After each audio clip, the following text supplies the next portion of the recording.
well, aren't you a sight for sore eyes? Did you miss me as much as I missed you? No need to adjust your phones. This is not HQ Sports. Tonight, I'm bringing you the main event. For those of you who don't know me, I'm Lauren Gambino, aka the Great Gambino, your siren of scorekeeping, giving Matt Richards a well-earned Friday night off. TGIF, right? Thank Gambino, it's Friday. I hope you're all doing well in these stressing times. There's a lot of rough stuff in the world right now, so I am happy to help be a 15-minute distraction that can pay off big time. If you keep your mind sharp and your reactions quick, you can navigate any obstacle, and that's what we're here to help you with tonight. We've got another classic game loaded up for you with 12 serious stumpers on the way. And if you can answer them all, you'll reap a nice reward. Your share of the $5,000 pot. I know it's not DeAndre Hopkins money, but if you keep playing every night, it might sort of maybe come close. And listen, don't forget about VIP play. That puts you directly in the high roller room. Is that you, Texas Dolly? I thought so. As long as we sell 100 VIP tickets, we'll do VIP mode with the winner splitting tonight's VIP pot of $1,500. But we're capping ticket sales at 150. So hurry up and get in this extra pot right now. You know I love me some sports betting any day, so I would bet on you tonight, that's for sure. And as you may have heard, this week we're saluting amazing charities in the Washington, D.C. area. Tonight it's Thrive DC, working to prevent and end homelessness in the nation's capital. Thrive provides vulnerable people with a wide range of services to help stabilize their lives. Food, showers, laundry, and mail services are just the beginning of the help they give to local residents struggling with homelessness. They offer employment assistance, computer time, substance abuse counseling, victim services, and much more, all to give people a badly needed sense of dignity and purpose. And HQ is so into that. So we're donating 5 cents for every single person playing tonight to Thrive DC with our thanks for doing such great work. If you'd like to help, you can find them at thrivedc.org. Ooh, that was some sweet timing with the finger guns. So let's get trivial, everybody. Start getting excited because the game that kicks off your weekend is straining to break free right now. So put down your Friday beverage for a second, flick off that noisy TV, and let's get in the right headspace here, okay? Here we go. You know what I always tell you, to hydrate and focus, but you're gonna need to keep your head in the game as if the pocket is collapsing and Aaron Donald is seconds from your face. Yeah. Let's turn that big energy into dollar signs. Q1. Oh, before we start Q1, it looks like we were not able to start VIP mode tonight. 75 tickets sold. Sorry, everyone, you are getting your money back. Hey, but the game goes on. Q1 starts right now. Which of these items is symbolic of the Halloween season? Jack-o'-lanterns, tam-o'-shanters, or Barack Obamas? Guys getting ready for Halloween out there? What's everyone gonna be? Let me know in the chat. Oh, this Halloween is gonna be an interesting one, but have you carved your jack-o'-lantern yet? Come on, it's tradition. Jack-o'-lanterns is your answer here, although I like the Barack Obama jack-o'-lantern. Well, that could be something. 48,571 of you getting this one right. But did you know why they call it a jack-o'-lantern? Sounds a little Irish, right? Yeah, it actually is. It was named after an Irish folklore about stingy Jack, hence the O. Tell your man! We're moving on to Q2. In bowling, knocking all 10 pins down in 2 attempts is called what? Strike, gutter ball, or spare? I mean, when you really think about it, these terms make a lot of sense. If you hit all the pins in one ball, you strike them. And if some are still standing, you get another try, or perhaps a spare try. Oh, yes! 38,499 of you did not need a spare chance on this one. You know, it sounds all good, strike, spare, but then you get 3 strikes, and it's a turkey, and then the wheels start falling off. We're gonna keep rolling. Q3. Which word comes last alphabetically? Anthropomorphic, anthology, or anthracite? Anthracite. Ugh. Say these 3 times fast, I dare you, and you would make the same mistake. If you haven't noticed, more often than not, our choices on here are in alphabetical order, but we jumbled it up on this one and put the last first. It's anthropomorphic. Anthropomorphic is the answer. 33,627 of you getting this one right, which I'm sure you know is giving human traits to animals. Big word, just for, describing like Minnie and Mickey.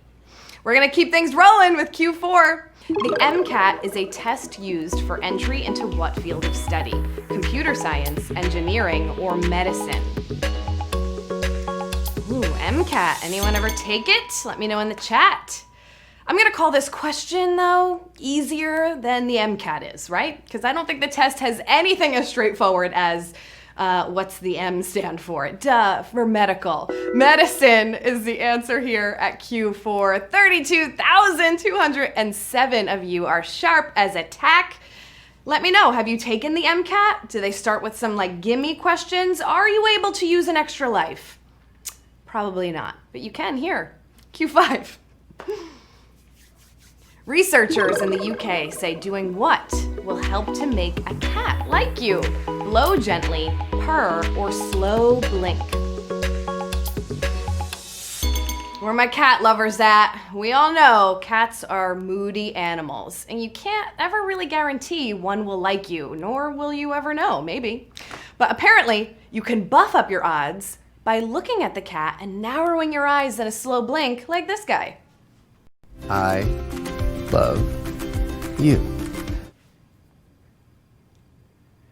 Slow blink, that is some Morse code for cats right there. With the slow blink, 26,365 of you getting that one right. I'm gonna slow blink.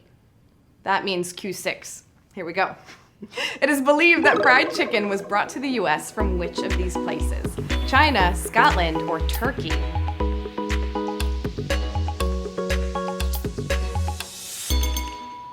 Many cultures independently came up with frying chicken in fat, but with African influences, it came of age in the early American South, heavily colonized by the Scottish. Scottish! Oh, thank you, Scotland! 13,593 of you getting that one right. Wow, losing a bunch of you here at round number 6.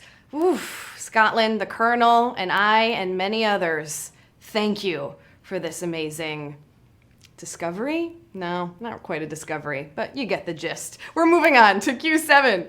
Which band once wrote a song Rhythm based on their hometown's airport letter code? Devo, Emerson, Lake and Palmer, or Rush? Now I want fried chicken. Has anyone eaten dinner yet? I have not. A nerdy place to start, but anything can work once you get going, I guess. YYZ is the code for the Toronto Pearson Airport, translated to Morse code, and then drummed. It got a Grammy nomination for Rush. Take a listen.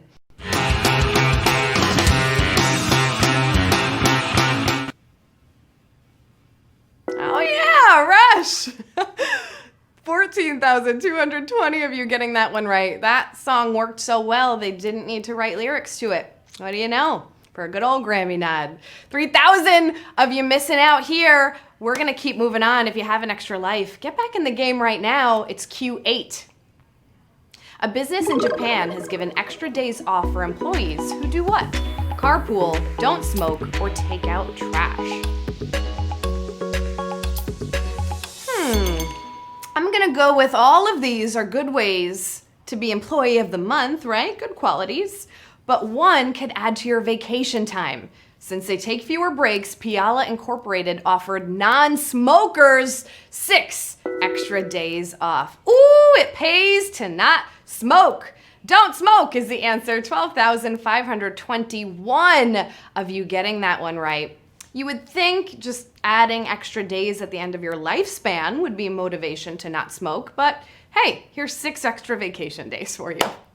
Q9. Which of these Disney anthology films has the fewest animated segments? Make Mine Music, Fun and Fancy Free, or Melody Time? Bringing it back. to the 1940s. Disney made a lot of clip shows out of many short cartoon segments, but you only got 2 segments. Bongo and this one, Mickey and the Beanstalk. You remember this one? You might remember it if you watched Fun and Fancy Free. Fun and Fancy Free is the answer at Q9 2000. Whoa! It's a savage question here at Q9, losing 10,000 of you to Melody Time. Bam! Oh yeah, Randy Macho Man Savage question here for you at Q9. Didn't see that one coming. 2,420 of you escaped it. I see over 6,000 of you jumping back in the game using your extra lives. You could do so because we're moving on to Q10. We only have a couple left. Let's go. The Nobel Prize for Physics this year was divvied up between people studying what? Black holes, lasers, or neutrinos?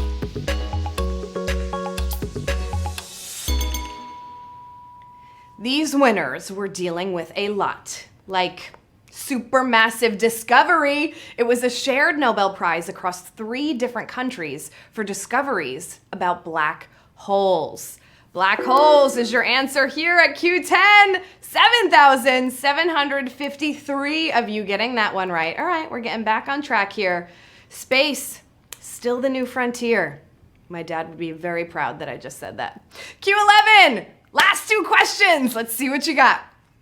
The first African-American U.S. Senator represented what state? The Magnolia State, the Palmetto State, or the Peach State?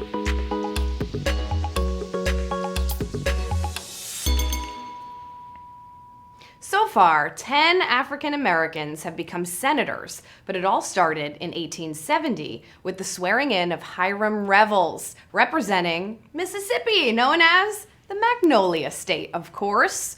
Magnolia State is your answer at round 11. Whoo! Over 2,000 of you getting out here, but 5,322 of you, are flying by the seat of your pants. And listen, we're heading in to the final question. It all comes down to this. Everything you worked hard for all game long. I know I kept you on your toes, but you got 1 question left. Can you do it? The time is now. We'll find out. Q12. The contestant who ended Ken Jennings' historic game show run shares a name with the species in what? Destiny, Mass Effect, or StarCraft? Winning 1 episode of Jeopardy is awesome enough, but Ken had an insane 74-show run before a toughie about H&R Block took him out in number 75. The winner that night was a California realtor named Nancy Zerg. No relation to the StarCraft aliens. If you picked StarCraft and 4,352 of you did, congratulations, you're our winners tonight.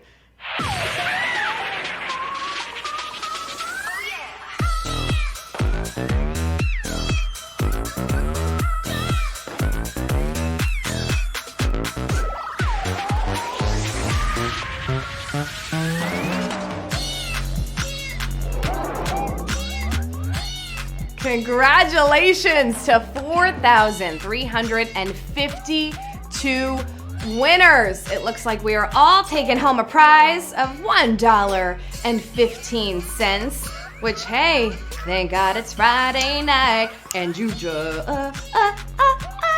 got paid. A little NSYNC for you. Not in sync, of course, because, I'll keep my day job. $1.15. Congrats to our winners. Nicely done. We'd call you an MVP on HQ Sports, but all of you who showed up to play just made it that much more fun. And hey, you can always try again tomorrow too, because this is a nightly thing. Matt Richards will be back with more questions and, of course, some more money. Once more, that charity I was telling you about is Thrive DC, giving so many homeless people critical help during hard times. They're at thrivedc.org, and donations are truly what keep them doing it. So if you have a little to spare, hit them up. Thanks so much for turning out tonight. It was great to be back inside of your phones. I'm Lauren Gambino. Keep up with me on social media. And hey, until next time, have a great weekend and stay safe, everyone.